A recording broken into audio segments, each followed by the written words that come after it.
जिंदाबाद जिंदाबाद जिंदाबाद जेपी नड्डा जिंदाबाद जिंदाबाद जिंदाबाद ध्रुव शाह जिंदाबाद जिंदाबाद जिंदाबाद देवाशीष धर जिंदाबाद जिंदाबाद जिंदाबाद भारत माता की जय भारत माता की जय। লোকসভা ভোটের দিন যত এগিয়ে আসছে প্রচারের তীব্রতা ততই দিন দিন বাড়ছে।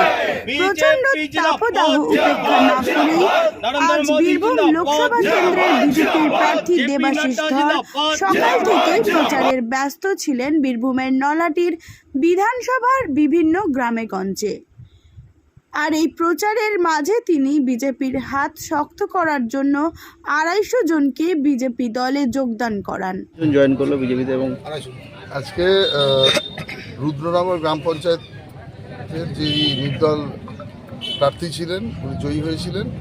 উনি আজকে 250 স্থানীয় যে ওনার অনুগামী রয়েছে সহ আমাদের বিজেপিতে যোগদান করলেন এবং ওনার যোগদানের ফলে আমাদের এই এরিয়াতে আরও শক্তিশালী সংগঠন তৈরি হবে এবং লোকসভার আগে এইভাবে জয়েনিং আমাদের প্রচুর মনোবল দেবে।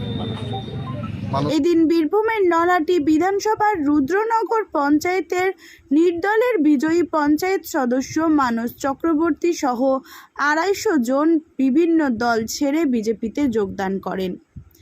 তাদের হাতে দলীয় পতাকা তুলে দেন বীরভূম লোকসভা কেন্দ্রের বিজেপির প্রার্থী দেবাশিস ধর সহ বীরভূম জেলার বিজেপির সভাপতি ধ্রুব সাহা ও আরও অন্যান্য নেতা নেতৃত্বরা।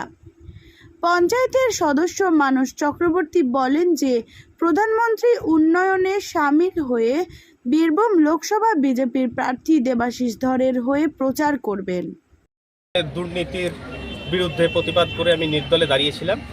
এখন নির্দলে থেকে কাজ করা সম্ভব নয়। মোদিজি যেভাবে উন্নয়ন করছে সেই উন্নয়নে শরিক হওয়ার জন্যে, দেবাশিস বাবুকে সহায়তা করার জন্যে এবং সারা ভারতে আমাদের যাতে সংগঠন বেরিয়ে যায় সেই জন্যে আমরা এই দলে জয়েন করলাম। কতজন জয়েন করেছিলাম? 250 জন।